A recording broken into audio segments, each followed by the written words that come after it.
छौँ। आमेन। परमेश्वरलाई धन्यवाद भएको होस्। अनि हामी विश्वासीले चाहिँ यो कुरा थाहा पाउन आवश्यकता छ कि मैले को माथि विश्वास गरिरहेको छु अथवा मैले विश्वास गरेको येशू ख्रीष्ट को हुनुहुन्छ। अनि कतिचोटि हामी येशू ख्रीष्टलाई चाहिँ अरू देवी देवता जस्तै ठानिदिन्छौँ होइन। पहिला हामीले यो देवतालाई विश्वास गरेका थियौँ, येशू पनि त्यस्तै त हो नि भने जस्तो लाग्न सक्छ कतिचोटि, तर त्यस्तो होइन। येशू फरक हुनुहुन्छ। आमेन। अनि हामी येशू ख्रीष्टलाई चाहिँ अरू देवी देवतासँग कहिले पनि दाच्न मिल्दैन, दाच्न सक्दा पनि सक्दैनौँ होइन, कारण उहाँ चाहिँ सर्वश्रेष्ठ हुनुहुन्छ। अनि यशायाको पुस्तक यिर्मयाको पुस्तकमा गएर हामी पढ्छौँ भने अनि परमेश्वरले भन्नुहुन्छ कोसँग तिमीहरू मलाई दाच्छौ होइन, कोहीसँग उहाँ चाहिँ दाच्न सकिँदैन ल। यस कारणले गर्दाखेरि हामीले यो कुरा थाहा पाउनु पर्यो कि मैले विश्वास गरेको येशू ख्रीष्ट को हुनुहुन्छ होइन भन्दाखेरि उहाँ चाहिँ पहिलो कुरा चाहिँ छ उहाँ चाहिँ सृष्टिकर्ता हुनुहुन्छ। आमेन। येशू ख्रीष्ट को हुनुहुन्छ भन्दाखेरि येशू ख्रीष्ट चाहिँ सृष्टिकर्ता हुनुहुन्छ। अनि यो चाहिँ मैले भनेको होइन, यो हामीले भनेको कुराहरू होइन। हामीले येशू ख्रीष्ट सृष्टिकर्ता हुनुहुन्छ भनेर कुनै दन्ते कथा मानिसहरूलाई सुनाइरहेका छैनौँ, कसैलाई भ्रममा पनि हामीले राखिरहेका छैनौँ। अनि यो कुरा चाहिँ पवित्र धर्मशास्त्र बाइबलले बताउँदछ। यो बाइबल चाहिँ परमेश्वरको प्रेरणाद्वारा लेखिएको हो। परमेश्वरले श्वास हालिदिनु भएको छ यो वचनमा, यसकारण यो जीवित छ अनि क्रियाशील छ। अनि यो बाइबलका शब्दहरू, यो बाइबलको हरफहरू, यो अध्यायहरू चाहिँ जीवन छ यसमा, र कुनै मान्छेको दन्ते कथा होइन। यस कारणले गर्दाखेरि बाइबलले चाहिँ यसरी बताउँदछ येशू ख्रीष्टको बारेमा। यूहन्ना 1 अध्यायको हामी 1 देखि 3 सम्म हेर्छौँ भने चाहिँ यहाँ चाहिँ येशू ख्रीष्ट चाहिँ सृष्टिकर्ता हुनुहुन्छ भनेर देखाइरहेको छ यो खण्डले चाहिँ। यस्तो छ यहाँ, आदिमा वचन हुनुहुन्थ्यो, वचन चाहिँ परमेश्वर हुनुहुन्छ। यो वचनले चाहिँ येशू ख्रीष्टलाई जनाउँदछ ल। जुन आदिमा वचन भन्ने शब्द छ यसले चाहिँ येशू ख्रीष्टलाई चाहिँ जनाइरहेको छ ल। आदिमा वचन हुनुहुन्थ्यो, वचन परमेश्वरसँग हुनुहुन्थ्यो अनि वचन परमेश्वर हुनुहुन्थ्यो। उहाँ आदिमा परमेश्वरसँग हुनुहुन्थ्यो। सबै थोक उहाँद्वारा बन्ने र बनेको कुनै थोक पनि उहाँ बिना बन्दैन। आमेन। सबै थोक कोद्वारा बन्ने रे उहाँद्वारा बन्ने, येशू ख्रीष्टद्वारा बन्ने होइन। बनेको कुनै पनि थोक चाहिँ येशू ख्रीष्ट बिना बनेन। भन्नुको मतलब सारा सृष्टि चाहिँ कसले बनाउनु भएको रहेछ त? येशू ख्रीष्टले बनाउनु भएको रहेछ। अनि येशू ख्रीष्ट को हुनुहुन्छ? परमेश्वर हुनुहुन्छ। यो दुईटा पदले 1 देखि 3 सम्ममा हामी हेर्छौँ भने यहाँ दुईवटा कुरालाई जोडिदिएको छ। एउटा कुरा चाहिँ येशू ख्रीष्ट परमेश्वर हुनुहुन्छ। अनि कुन परमेश्वर भन्दा चाहिँ सृष्टिकर्ता परमेश्वर हुनुहुन्छ। अनि दुईवटै कुरा चाहिँ हामी यहाँ भएको पाउन सक्दछौँ ल। त्यस कारणले गर्दाखेरि हामीले विश्वास गरेको येशू ख्रीष्ट चाहिँ सृष्टिकर्ता परमेश्वर हुन्छ। सबै कुरा उहाँले बनाउनु भयो। हाम्रो आँखाले देखेको, आँखाले नदेख्ने कुराहरू होइन, दृश्य होस् अदृश्य होस्, जति पनि यो संसारमा छन् ती सबै कुराहरू चाहिँ येशू ख्रीष्टद्वारा हुन आयो। अनि यही कुरा चाहिँ पावलले पनि अझ जोडिँदै भन्दैछन् होइन। कलक्सीको पुस्तक पढ्नुपर्छ, कलक्सी 1 अध्यायको 15-16लाई हेर्छौँ भने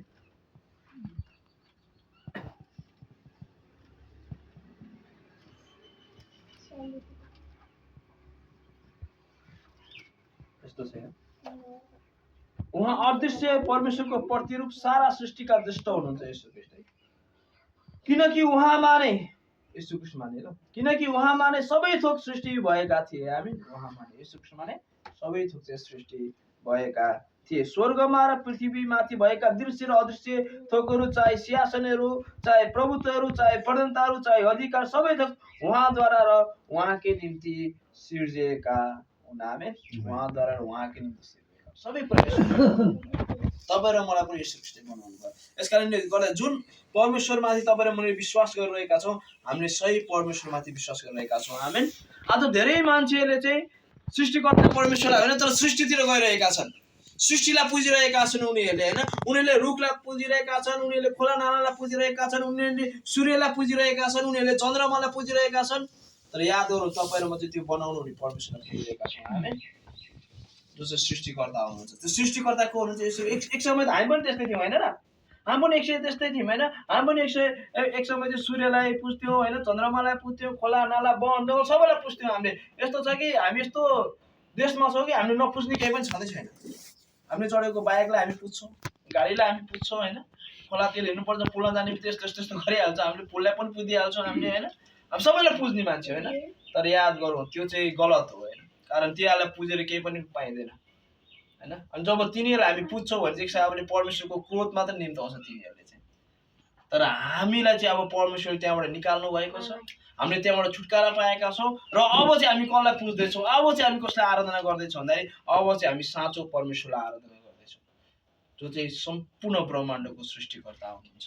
अनि रोमीको पुस्तकमा हेर्छौँ भने मान्छेहरू चाहिँ त्यस्तै नै थिए होइन। रोमी 1 अध्यायमा गएर हेर्छौँ भने मान्छेहरू चाहिँ त्यो चराचुरुङ्गीलाई पुजिरहेका थिए, सृष्टि भएका थोकहरूलाई पुजिरहेका थिए। सृष्टिकर्ताले दिनुपर्ने महिमा चाहिँ उनीहरूले सृष्टिलाई दिइरहेको कुराहरू चाहिँ हामी रोमी 1:18 पढ्छौँ, त्यहाँनिर पाउँदछौँ होइन। तर याद गरौँ तपाईँ र म पनि एक समय त्यस्तै थियौँ, तर अब चाहिँ तपाईँ र मैले कसलाई पाएका छौँ? सृष्टिकर्ता परमेश्वरलाई पाएका छौँ। जसले तपाईँ र मलाई बनाउनु भयो त्यो परमेश्वरलाई तपाईँ र मैले पाएका छौँ र यसरी पाएका छौँ, उहाँसँग यसरी हामी जोडिएका छौँ कि अब उहाँलाई हामी कहिले पनि छोड्दैनौँ। आमेन। चाहे संसार उथल पुथल होस् होइन, चाहे समाजले हामीलाई जे सिक्यो भन्नुहोस् होइन, चाहे हाम्रो नातेदारले हामीलाई जे सिक्यो भन्नु होइन, तर याद गरौँ अब हामी परमेश्वरलाई अब हामी परमेश्वरलाई त्याग्दैनौँ। कारण किन? बल्ल बल्ल त हामीले मुक्तिदातालाई पायौँ। आमेन। बल्ल बल्ल त हामीले सृष्टिकर्तालाई भेट्यौँ। अब हामी कसरी छोड्न सक्छौँ होइन? त्यस कारणले गर्दाखेरि येशू ख्रीष्ट चाहिँ सृष्टिकर्ता हो। येशूको सृष्टिकर्ता परमेश्वर हुनुहुन्छ। यो कुरामा चाहिँ हामी स्थापित हुन आवश्यकता छ। कति तेरो येशू को हो र भन्यो भने मेरो येशू सृष्टिकर्ता हुनुहुन्छ। आमेन। मेरो येशूले नै सबै थोक बनाउनु भयो। हिसाबले अलिकति कडा गरेर भन्यो भने मेरो येशूले बनाएको संसारमा बस्दैछौ तिमी होइन? मेरो येशूले बनाएको, हाम्रो येशूले बनाएको हो नि त होइन? बाइबलले त्यही बताउँछ हामीलाई। अनि येशू ख्रीष्ट परमेश्वर हुनुहुन्छ। यो चाहिँ एकदमै अद्वितीय छ होइन। अनि येशू ख्रीष्टको सुरुवात चाहिँ के भन्दाखेरि येशू ख्रीष्टको सुरुवातै छैन। यदि सुरुवात भयो भने चाहिँ समस्या हुन्छ होइन। येशू ख्रीष्ट चाहिँ अनन्त हुनुहुन्छ। कति मान्छे भन्छ 2000 वर्ष अगाडि आएको येशू होइन, 2000 वर्षभन्दा अगाडि पनि को हुनुहुन्थ्यो? येशू ख्रीष्ट हुनुहुन्थ्यो। त्यसकारण उहाँ परमेश्वर हुनुहुन्छ। अनि उहाँले अब्राहम हुनुभन्दा अगाडिबाट म छँदैछु होइन। यूहन्ना 8:58 एकचोटि हेर्नुहोस् न। त्यो येशू ख्रीष्टको सुरुवातको विषयमा होला।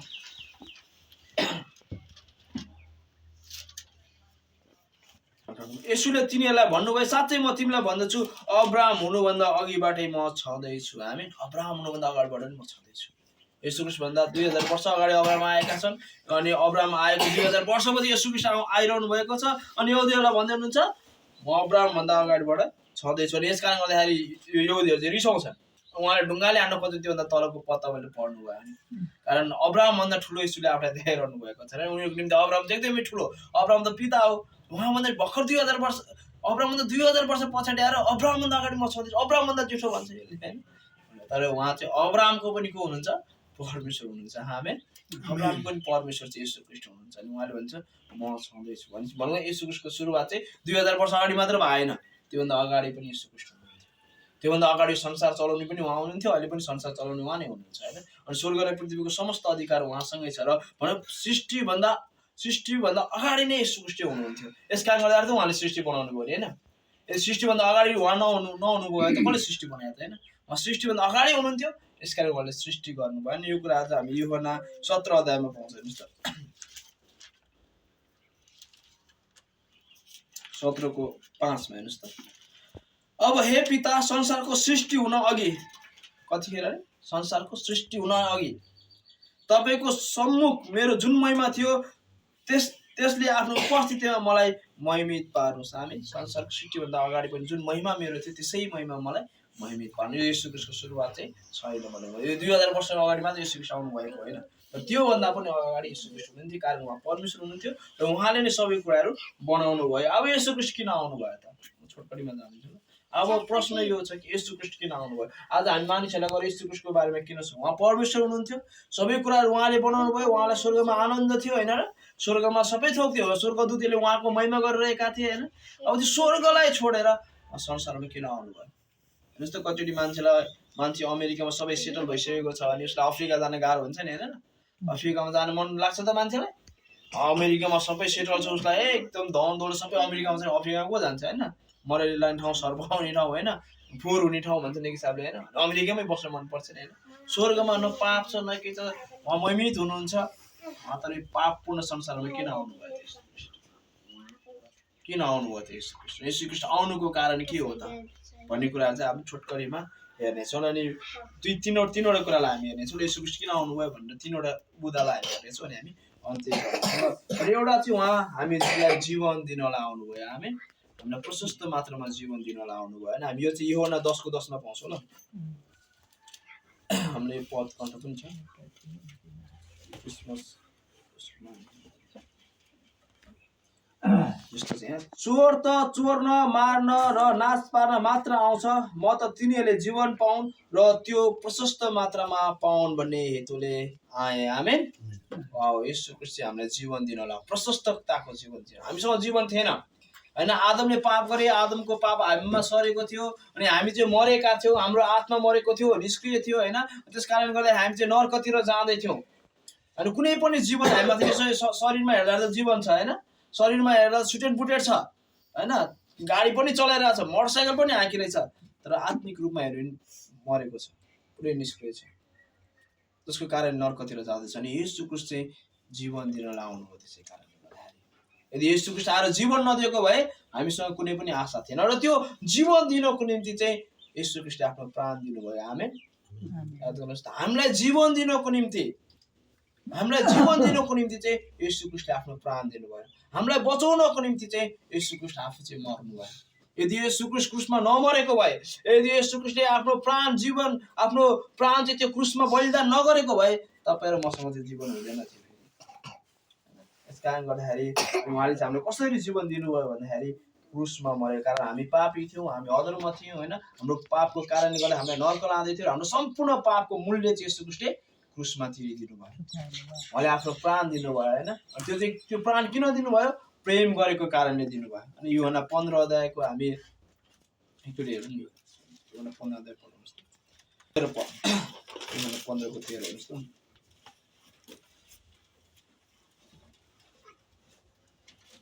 आफ्ना मित्रहरूका लागि आफ्नो प्राण अर्पण गरिदिनु भन्दा ठुलो प्रेमहरू कसैको हुँदैन आमेन आफ्ना मित्रहरूको लागि आफ्नो प्राण अर्पण गरिदिनु भन्दा ठुलो प्रेमहरू कसैको हामी चाहिँ उहाँको मित्रहरू थियौँ उहाँले चाहिँ हाम्रो निम्ति आफ्नो प्राण अर्पण गरिदिनु भयो किनकि उहाँले तपाईलाई मलाई माया गर्नुहुन्थ्यो तपाईलाई मलाई प्रेम गर्नुहुन्थ्यो हैन अनि त्यो मृत्युद्वारा चाहिँ आज तपाईले मैले के पाएका छौं प्रशस्तताको जीवन पाएका छौं यो प्रशस्तताको जीवन भनेको चाहिँ के हो जोय जीवन भन्छ हामी हैन परमेश्वरबाटको जीवन हैन अनि आनन्दको जीवन शान्तिको जीवन सधैँभरि परमेश्वरसँग रहिरहने जीवन अनि एक हिसाबले पाप र अधर्मबाट टाढा रहने जीवन छुटकाराको जीवन अनि त्यो जीवन चाहिँ आज परमेश्वरले तपाईँ र मलाई दिनुभएको छ है अनि यो जीवन चाहिँ येशू ख्रीष्टले बाहेक अरू कसैले पनि दिन सक्दैन हैन संसारको धनले चाहिँ मान्छेलाई यो जीवन दिन सक्दैन बुझ्दै हुनुहुन्छ संसारको शिक्षाले मान्छेलाई यो जीवन दिन सक्दैन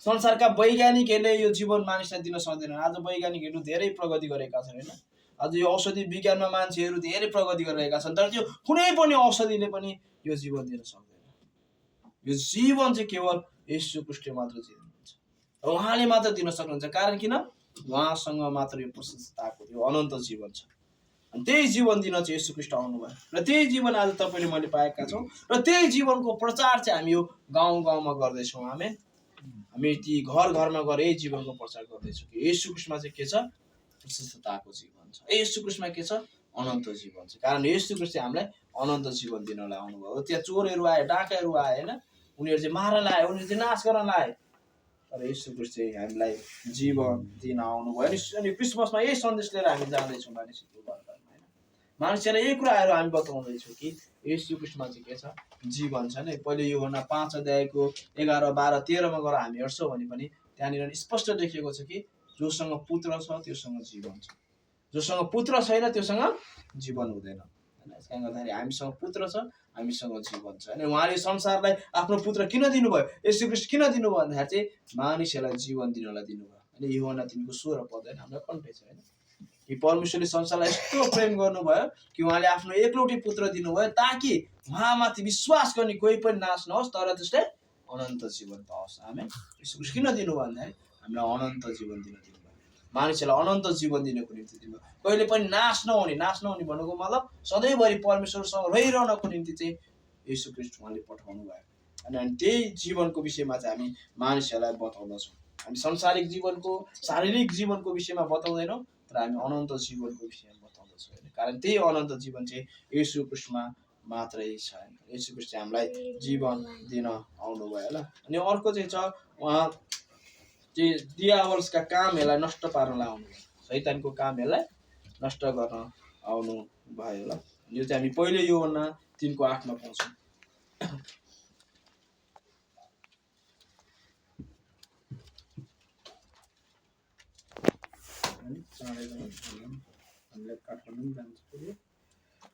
यस्तो छ यहाँ जसले पाप गर्छ त्यो दियावल्सको किनकि दियावलसले त सुरुदेखि नै पाप गर्दै आएको छ। दियावलसका कामहरू नष्ट पार्नलाई नै परमेश्वरका पुत्र प्रकट हुनुभएको हो। आमेन। दियावलसको कामहरूलाई नष्ट पार्नलाई नै को प्रकट हुनुभएको अरे? परमेश्वरको पुत्र प्रकट हुनुभएको, येशू ख्रीष्ट प्रकट हुनुभएको। दियावलसको कामहरू होइन, दियावलसको काम भनेको मान्छेलाई नर्क लिएर जाने होइन। दियावलसको काम भनेको आफूसँगै मानिसहरूलाई त्यो आगोको झिलमा लिएर जाने हो होइन। दियावलसको काम भनेको परमेश्वरको विरुद्धमा मानिसहरूलाई लिएर जानु हो। अब त्यसका ती सम्पूर्ण कामहरूलाई चाहिँ येशू ख्रीष्टले चाहिँ क्रुसमा के गरिसक्नु भएको छ? रद्द गरिदिइसक्नु भएको छ। अनि दियावलस त्यो क्रुसमा र येशू ख्रीष्टको पुनरुत्थानमा चाहिँ हारिसकेको छ। त्यसको कामहरू चाहिँ त्यहाँ चकनाचुर भइसकेका छन्। कारण किन? येशू ख्रीष्टले चाहिँ आएर त्यसको कामहरूलाई चाहिँ नष्ट पारिसक्नु। यस कारणले गर्दाखेरि हामी दियावलसँग डराउन आवश्यकता छैन। कतिचोटि विश्वासीहरू चाहिँ शैतानसँग डराउँछन् होइन, अनि त्यसको दूतहरूसँग डराउँछन्। वास्तवमा हुनुपर्ने चाहिँ उल्टो होइन। वास्तवमा दियावलस पो हामीदेखि डराउँछ होइन, डराउनु पर्ने हो नि त। कारण हामीभित्र को हुनुहुन्छ? पवित्र आत्मा हुनुहुन्छ, हामीभित्र येशू ख्रीष्ट हुनुहुन्छ, हामीसँग परमेश्वर हुनुहुन्छ, हामीसँग परमेश्वरको वचन छ। हुनुपर्ने चाहिँ उल्टो होइन। दियावलस हामीसँग डराउनु पर्ने होइन, उसको आत्माहरू हामीसँग डराउनु पर्ने। तर धेरैचोटि विश्वासी चाहिँ उनीहरूसँग डराइरहेका हुन्छन् होइन। तर वास्तवमा चाहिँ त्यसको कामहरूलाई चाहिँ यस्तो कुरो नष्ट पारिसक्नु भएको, त्यस कारण हामी डराउन आवश्यकता छैन। त्यसले हामीलाई केही पनि गर्न सक्दैन विश्वासीलाई होइन। विश्वासीलाई त्यसले नाश गर्न सक्दैन। अब विश्वासीलाई त्यसले बन्धनमा राखिरहन सक्दैन अब। कारण किन? त्यसको कामहरू चाहिँ अब नष्ट भइसकेको छ। त्यसको कार्यलाई येशू ख्रीष्टले चाहिँ हराइसक्नु भएको छ होइन। यो सत्यतामा नि तपाईँहरूमा चाहिँ के हुन आवश्यकता छ? स्थापित हुन आवश्यकता छ। येशू ख्रीष्टले चाहिँ दियावलसको कामहरूलाई अब नष्ट पारिसक्नु भएको छ। मेरो परिवारमा दियावलसको कामहरूलाई येशू ख्रीष्टले नष्ट पारिसक्नु भएको छ। मेरो जीवनमा कति घोषणा गर्नुपर्छ परमेश्वरको वचन होइन। मेरो जीवनमा दियावलसको कामहरूलाई परमेश्वरले नष्ट पारिसक्नु भएको छ। मेरो समाजमा दियावलसका कामहरूलाई परमेश्वरले नष्ट पारिसक्नु भएको छ। कोद्वारा? येशू ख्रीष्टद्वारा। येशू ख्रीष्टद्वारा चाहिँ नष्ट भइसकेको छ भन्ने कुरा हामीले थाहा पाउन आवश्यकता छ। अब एउटा कुरा, 2-3 कुरा छ, तर हामी एउटा कुरालाई मात्र हेरेर अन्त्य गर्नेछौँ। उहाँले हामीलाई होइन, येशू ख्रीष्ट किन आउनुभयो भन्दाखेरि चाहिँ उहाँ हराएकालाई खोज्न र बचाउन आउनुभयो। आमेन। हराएकालाई खोज्न र बचाउन आउनुभयो। लुका कतिको कति ठ्याक्कै थाहा छ तपाईँलाई? लुका 19:10 पर्दैन। यसद्वारा हाम्रो पास्टरबाट धेरै प्रश्न गर्नुहुन्छ है।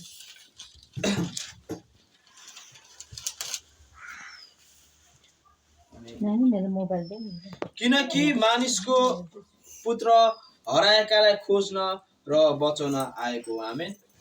आउनुको उद्देश्यलाई याद गरौँ हामीले। क्रिसमस आइरहेको छ। यो क्रिसमसको समयमा हामीले 3वटा कुरा हेऱ्यौँ। यो 3वटा कुरामै हामी येशू ख्रीष्ट आउनुको उद्देश्यलाई देख्न सक्छौँ होइन। पहिला हामीले हेऱ्यौँ येशू ख्रीष्ट को हुनुहुन्छ? परमेश्वर हुनुहुन्छ। येशू ख्रीष्ट सृष्टिकर्ता हुनुहुन्छ। त्यसपछि सृष्टिकर्ता परमेश्वर किन यस संसारमा आउनुभयो भन्दाखेरि चाहिँ उहाँ त्यत्तिकै आउनु भएन, उहाँ उद्देश्यसहित आउनुभयो। के उद्देश्य लिएर आउनुभयो भन्दाखेरि चाहिँ मान्छेहरूलाई जीवन दिने उद्देश्य लिएर आउनुभयो होइन। दियावलसका कामहरूलाई नष्ट गर्नलाई उहाँ आउनुभयो होइन।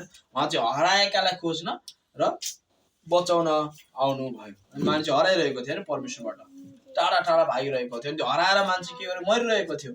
अब तिनीहरूलाई बचाउनलाई, तिनीहरूलाई भेट्नलाई, उनीहरूलाई परमेश्वरसँग लिएर जानको निम्ति, परमेश्वरसँगको त्यो सम्बन्धमा स्थापित गर्नको निम्ति चाहिँ येशू ख्रीष्ट चाहिँ आउनुभयो। अब यही उद्देश्य चाहिँ आज उहाँले कसलाई सुम्पिदिनु भएको छ? मण्डलीलाई सुम्पिदिनु भएको छ होइन। उहाँले त्यो उद्देश्य साथ आउनुभयो, त्यो उद्देश्यलाई हिसाबले पुरा गर्नुभयो, उहाँ स्वर्ग जानुभयो। र अझ पनि यो हराएकालाई खोज्ने उद्देश्य चाहिँ परमेश्वरले कसलाई सुम्पिदिनु भएको छ? तपाईँ र मलाई सुम्पिदिनु भएको छ। हामी गाउँ गाउँमा किन कराउँदै हिँडिरहेका छौँ? हामी गाउँ गाउँमा ट्र्याक्स पार्दै किन हिँडिरहेका छौँ? किन मानिसहरूलाई येशूको बारेमा बताइरहेका छौँ भने हामी उनीहरूलाई खोज्दैछौँ। हामी येशू ख्रीष्टले जुन मिसन तपाईँ र मलाई दिनुभएको छ त्यही मिसनमा चाहिँ हामी लागिरहेका छौँ। वास्तवमा हामीसँग आफ्नै मिसन भन्ने नै छैन होइन। हामीसँग आफ्नो मिसन भन्ने छैन, हामीसँग आफ्नो दर्शन भन्ने छैन। हामीसँग चाहिँ येशू ख्रीष्टको मिसन छ। हामीसँग चाहिँ येशू ख्रीष्टको दर्शन छ। अनि येशू ख्रीष्टको दर्शन भनेको के हो? परमेश्वरको दर्शन भनेको चाहिँ के हो? सबैजनाले मुक्ति पाउन् भन्ने, सबैजना चाहिँ सत्यताको ज्ञानमा आउन् भन्ने हो, सबैजना चाहिँ स्वर्गमा जाउन् भन्ने हो। अनि त्यसको निम्ति चाहिँ हामीले के गर्नु पर्यो? गाउँ गाउँमा गएर खोज्नु पर्यो, गाउँ गाउँमा गएर सुसमाचार प्रचार गर्नु पर्यो। अनि म परमेश्वरलाई धन्यवाद दिन्छु होइन कि हामी गेटे ग्रेसमा चाहिँ यो एकदमै जागरुकताका साथ होइन हामी सुसमाचारमा चाहिँ लागिरहेका हुन्छौँ। हामी मात्र होइन, सबै गेटे ग्रेस सबैजना होइन सुसमाचारमा चाहिँ एकदमै के हुनुहुन्छ? आगो हुनुहुन्छ। कारण थाहा छ हामीलाई मिसन के हो भन्ने कुरो होइन। थाहा छ हामी यस ठाउँमा किन छौँ भन्ने कुरो, थाहा छ हामीलाई परमेश्वर यस ठाउँमा किन राख्नु भएको छ भन्ने कुरो। र यो क्रिसमसको अवसरमा यो क्रिसमसको समयमा चाहिँ हामी यही कुराहरू चाहिँ मानिसहरूलाई बताउँदछौँ। येशू ख्रीष्ट को हुनुहुन्छ र उहाँ किन आउनु भयो र उहाँमा विश्वास गरेपछि अब के पाउँछौँ। यो तीनवटा कुरालाई चाहिँ हामी गाउँ गाउँ घर घरमा गएर होइन मानिसहरूको बिचमा चाहिँ हामीले प्रचार गरिरहेका छौँ र हामी विश्वासीले पनि थाहा पाउनु पर्यो। कतिचोटि हामी विश्वास त गरेका हुन्छौँ होइन, तर कतिचोटि विश्वासीलाई सोध्छु क्या म, यसो को हुनुहुन्छ थाहा छ तपाईँलाई भने नि के थाहा, पास्टरले गरेँ मैले गरिदिएँ भने विश्वासी। कति वर्ष भयो विश्वास गरेँ? 5 वर्ष भयो, 10 वर्ष भयो, थाहा छैन। यसो ख्रीष्ट को हुनुहुन्छ भने थाहा छैन। यसो ख्रीष्ट किन आउनुभयो थाहा छ? थाहा नै छैन होइन। कतिचोटि हामीलाई अरूलाई भन्दा पनि मण्डलीमा थाहा हुन आवश्यकता छ कि यसो ख्रीष्ट को हुनुहुन्छ र यसो ख्रीष्ट किन आउनुभयो होइन। जब मलाई थाहा हुन्छ भने त म अरूलाई बताउन सक्छु होइन। मलाई नै थाहा छैन यसो ख्रीष्ट को हुनुहुन्छ भन्ने कुरो, मलाई नै थाहा छैन यसो ख्रीष्ट किन आउनुभयो भन्ने कुरो, म अरूलाई के बताउँछु त अनि केही न केही चुपचाप लाग्छु होइन। यस कारणले गर्दाखेरि पहिलो भनेको चाहिँ मैले विश्वास गरेको परमेश्वर को हुनुहुन्छ त्यो थाहा पाउनु पर्यो। त्यसपछि उहाँ किन आउनुभयो त्यो कुरा थाहा पाउन आवश्यकता छ। आमेन। हुन्छ, परमेश्वरलाई धन्यवाद भएको यो समय र बाँकी समय चाहिँ म हाम्रो बहिनी युनिसमालाई नै चाहन्छु। हुन्छ, उहाँलाई ताली बजाएर हामी